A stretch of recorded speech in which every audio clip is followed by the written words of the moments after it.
Hello, Leominsterites. Welcome to your October episode of Representing Leominster. I am your state representative, Natalie Higgins, coming to you, I think, for the first time from my district office.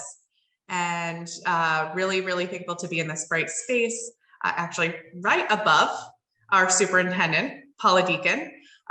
Really thrilled to have Leominster Public School Superintendent Paula Deacon joining us for this episode to talk about the new school year and opportunities and challenges and some of the ways that we work together. And so, Superintendent, for those of our viewers who haven't met you yet, can you tell us a little bit about your path to becoming superintendent in Leominster Public Schools?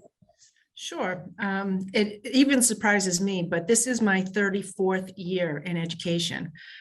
I started out as a classroom teacher. I taught middle school for 17 years, and I was sent to train as an instructional coach.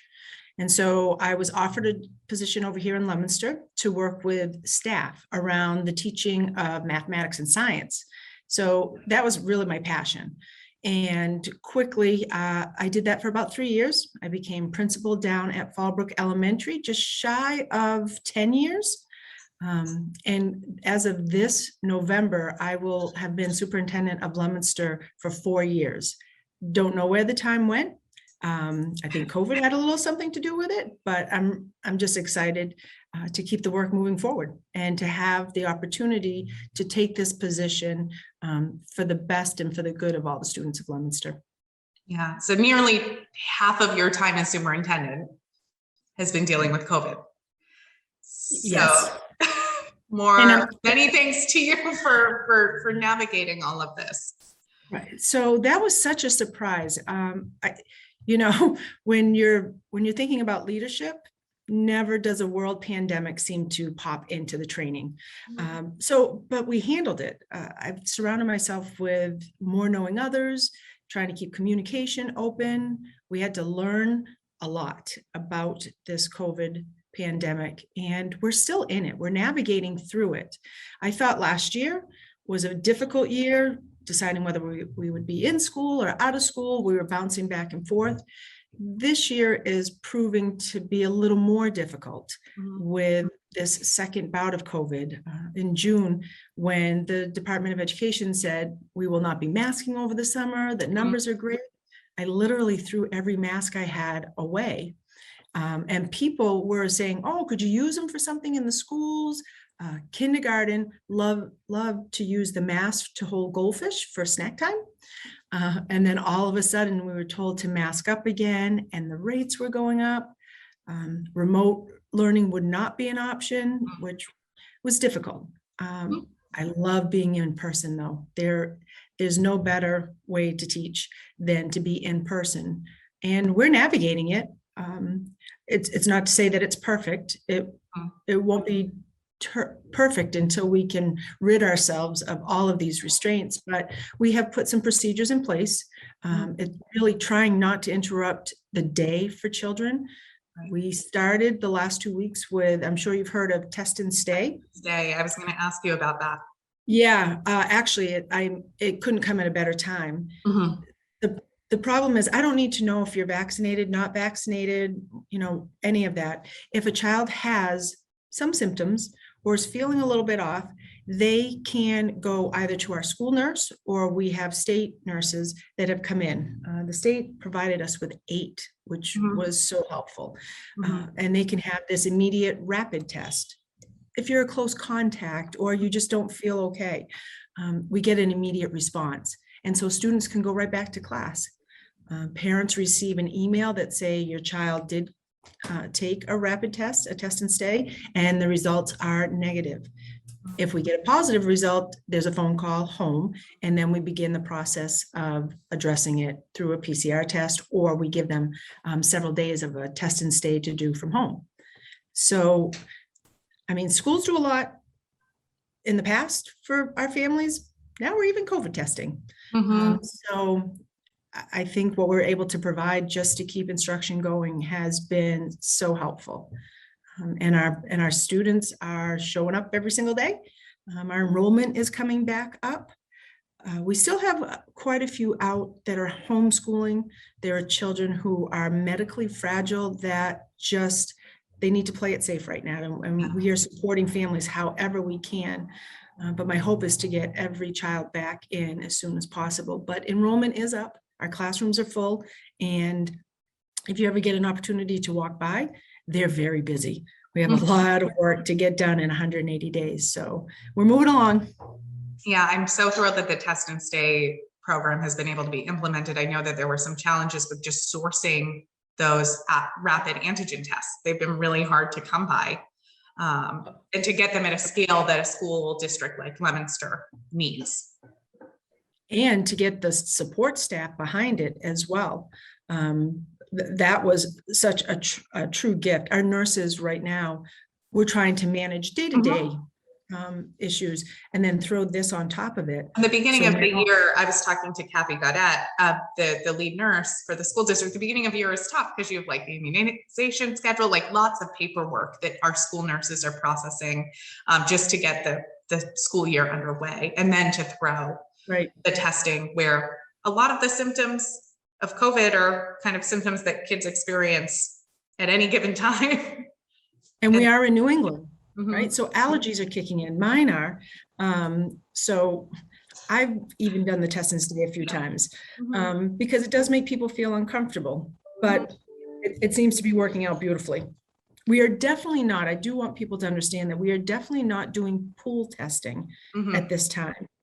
There was a little bit of confusion because the permission slip has pool testing listed, but it's the state's form that they would not let us alter in any way. But I've been trying to reiterate, we are not doing pool testing. We're just doing test and stay. And we will not test anyone who doesn't have permission. So it's really important that, you know, families take a stance on one way or the other. We're respecting however people want to deal with this.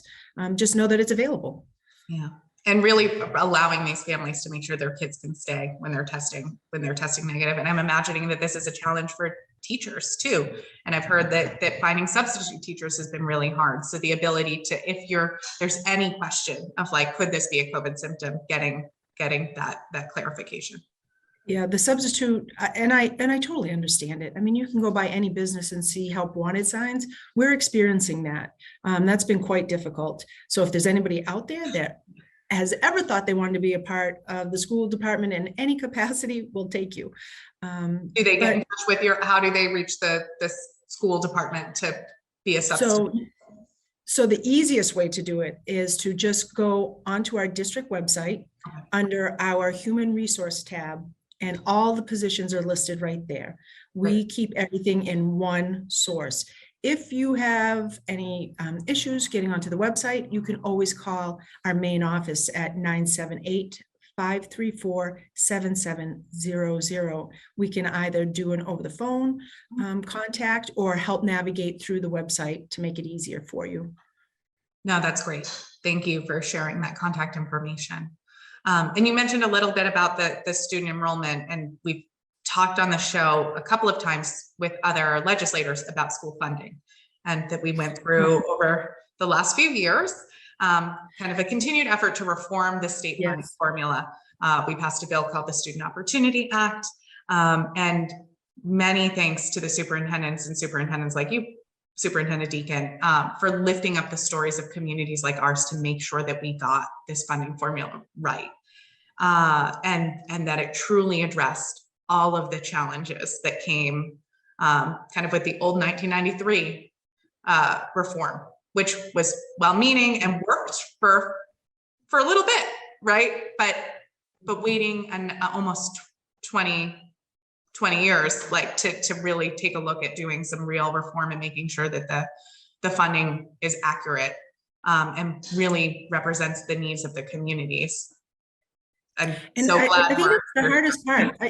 I don't know if, you know, as hard as we have fought this the last few years, and I would have to say it's been my whole tenure, really taking a look at this formula. There are so many out there fighting. It's clear as day, it just didn't work anymore. And the way enrollment runs, there is so much behind how you record your enrollment status. And last year we were so concerned because enrollment did, it plummeted. And to the expense for us in our district, over $1 million was lost. Just from those students that stayed home or took another pathway or whatever happened. And now our students are coming back this year, in which there isn't an additional Chapter 70 funding. So making sure that those figures are correct, everyone advocating that this is important work. Reforming this funding is key to public education moving forward and staying contemporary and staying current.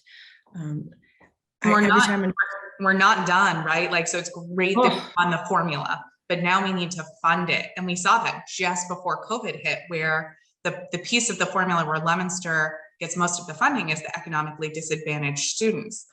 And that wasn't being funded at the same rate as the rest of the formula. And we had to go to work to really fight to make sure that we understood that those students can't wait 25 years for this funding to be implemented. We wouldn't have done that for any other student population and say like, well, you can wait a little bit longer. So I'm really thankful that the House and the Senate were committed to funding, and that they even saw those enrollment changes and said, okay, well, we have the opportunity with extra federal funds. How do we put some money aside so that if the students have re-enrolled, we can do a second count and get some extra funding? Again, not ideal. A number of us kind of pushed to make sure that it was baked into your budget right from the start, because it's hard to get money halfway through the year, but it's better to have it now, right? Like, right. We'll take it whenever it comes, but budgeting is really difficult. So when you're trying to put a budget together for the upcoming year and you see that number, knowing that you need more every year, we look at it and say, do we have to talk about priorities? I really don't love the word priority, because that says something is more important than something else. And in education, it's all encompassing, right? So I can't say not giving it to our economically disadvantaged was a good move so that we could put it over here. Our neediest students really need those supports. I was stunned that the way the formula worked prior. So yeah, the piece I keep in the back of my head is, by the time we are fully funded, we need to keep this fight going again for another cycle. We can't go backwards. Right. We have to keep the good fight moving. If education is ever going to be important, we need everyone and anyone behind this fight, because we can get pretty loud as superintendents, but when you have the support of your city, your community, your representatives, that really means something. And so in Leominster, education has to be important again. And we're going to do everything we can to make children successful, but funding it's at the top of the list. Right. And my passion has always been public higher ed access, right? Making sure that everyone who goes through our public school system knows that college is an opportunity that they can pursue if that's their pathway that they want, whether it's a 4-year liberal arts education like I did, or a 2-year vocational degree like my brother did, right? We have these really amazing institutions across the state providing a variety of paths. But we need to make sure that our students are getting an education at K through 12 that prepare them to go on to college. And so Isabel has been the one who's been really pushing me to get more involved in the K-12 space, because in Leominster, if we didn't get that formula right and we left some part of our students behind, right, we're going to be phasing this in for 7 years. We're not going to be revisiting this until we fully funded the Student Opportunity Act. And so we've got to make sure that it's right from the beginning. And you have to think right now, so we're coming back, and I just keep saying that this is a recovery, right? So we're recovering. I don't say learning loss, I say learning gaps. Children have always had gaps in the past. Now the gaps are just a little bit wider. And so what it is requiring to address all those gaps, while the state is pushing educators to accelerate learning, which doesn't mean that we're going faster. And I want to make sure that people understand that accelerated learning is talking about taking children from where they're at, grade level, and moving them. If we stay in the past, our children are never going to catch up. So in order to do that, resources right now have never been more important. Time, the time that it's going to take. 180 days sounds like a lot, but it's not. Yeah. We're on day 27, I think. So we're more than halfway through the first quarter of school already. And I don't know where the time has gone. I'm already worried about, are our kids up to par? What do we know? What do we don't know? We've been assessing students daily. So all of our children, K through 12, we know at this point for ELA, mathematics, reading skills, writing skills, where those gaps are. The state and the research has shown that last year during COVID, ELA reading went slightly down based on the tools, but writing skills, they really didn't have an opportunity for high quality writing skills. And then mathematics took the biggest plummet. Our students are so immersed in hands-on learning. We have manipulatives for any type of mathematics. I love when people say it's new math. It's not new math, it's just really good conceptual math. And our students are used to that. But when you're learning on a Chromebook, those pieces weren't available. The timing wasn't available. So mathematics across our state really took a hit. So we're trying to fill in those gaps. So again, it's resources, it's time, and it's a commitment. We need our families to commit, to getting things completed, supporting us, what we're doing here at school, and making education a priority in the house. We've got 3 years to help turn this around. So hopefully everything falls into place. Yeah. Are there any lessons learned from the summer programming? Like there was just such intensive summer focus on the summer to help try to catch up those gaps. So this summer was different than the last summer because we didn't just offer academics. We offered a lot of fun activities. Socialization has never been more important than it is now. Watching students be together again, watching them interact with one another. I know we're an institution of achievement, but we can't ever put social emotional learning on a back burner again. There are children who really needed human interaction, that needed connectiveness, that needed to just be engaged in something that they enjoyed. Sitting on a computer, talking to it all day long, not so much. The mental health of our children and our staff was very evident coming back and working through the summer. And we are trying to work smarter, not harder. Just let's get this done. We were able to pinpoint and focus on specific skills for individual children. We have personalized learning. I don't know any district that could keep up with us. If you want to have a Google platform, you could learn on a Google platform. You can be in class and still on your platform. If you want a vocational aspect, you can do that. If you want some pre-college work, we have children attending Mount Wachusett, Fitchburg State. We have children who are completely online learning through Edgenuity. There's nothing we can't do. We have alternative classrooms all over the place. So we just have to really know who the learner is. And this summer, we took the time to get to know every one of the kids. And it was amazing. Kids are still kids and they look to us for a lot of support, but they were happy. They love being a part of our schools. They love their teachers. That was the best place. And for many of our students, school is probably the safest and the happiest place for them. And that was missed. And we can't ever miss that again. Absolutely.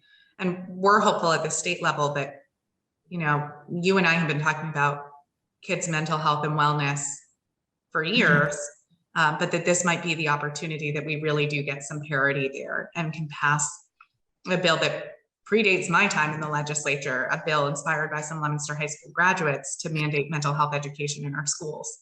And I'm super thankful for the Children's Mental Health Campaign because for the last 2 sessions, we kind of took the bill and went to basics and said, if we mandate physical health education in our schools, let's make sure there's a mental health component.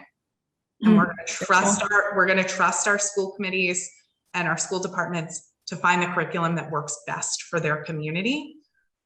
But we need to be treating them as equal priorities. And so we're really hopeful. We had a really great hearing. We've been building a coalition of a lot of educators and advocates across the state that are doing some really awesome work already to say every single one of our kids should have access to age-appropriate mental health education. So we have adopted, it's called Second Step, and it's a K-8 platform. And so it's a curriculum, and it is administered by classroom teachers and our guidance department, social workers, our school adjustment counselors, which we need more of. But it's a really nice time to just check in with children, teach them about social interactions, how to cope. You see a different side of them, and they see a different side of you. It's really the essential part of trust building in a classroom, because without trust, you have nothing. And we have found that teachers are doing more and more of these lessons because they're getting so much back in return. Students are buying into 2 lessons, to school academic lessons, knowing that their teacher's going to sit down and have this talk. It really has been helpful. And in the past, people might have said, oh, I don't have time for that. I've got to get through this next lesson, or we're moving on. We got to correct homework, blah, blah, blah. People are actually stopping and paying attention to it, because if you're already dysregulated when you walk into a room, any academic pressure is just going to send you skyrocketing. So it is actually, it's showing to be very, very essential and on a daily basis. That's so exciting to hear. We just have a few minutes left. Okay. So I'm wondering, Superintendent Deacon, is there anything that you're looking forward to or that you want to share with folks about opportunities coming up in the fall or in the spring? Like what are your hopes for the rest of the year? So number one, I hope that we do get out of this COVID. There was so much going on, so much good in our schools. We are doing everything that we typically would have done last year and then some. And everything has like a new little twist to it, because we're not going to throw away what we did learn. We have students going out into the business community. They're either interning, working, learning job skills. We have events at every level that we want our families involved in, and we're making sure that everything is safe and sound. We're watching our seniors right now. They're working on their college essays for applications. It's amazing how much we do out in the community and for the students. So every day, if there are those that are just kind of hanging around and want something to do, go by a school. Just drive by and you will feel the energy that is coming out of the buildings. We have students working outside quite a bit. The weather's cooperating, which is great. And our buildings have never looked better. So it's a great time to be in public education in Leominster, Massachusetts. Awesome. Well, Superintendent Deacon, thank you so much for taking the time to join me on this episode. Anytime. And so thankful for all of the work that you're doing. And Thank you very much. Next month. Thanks, everyone.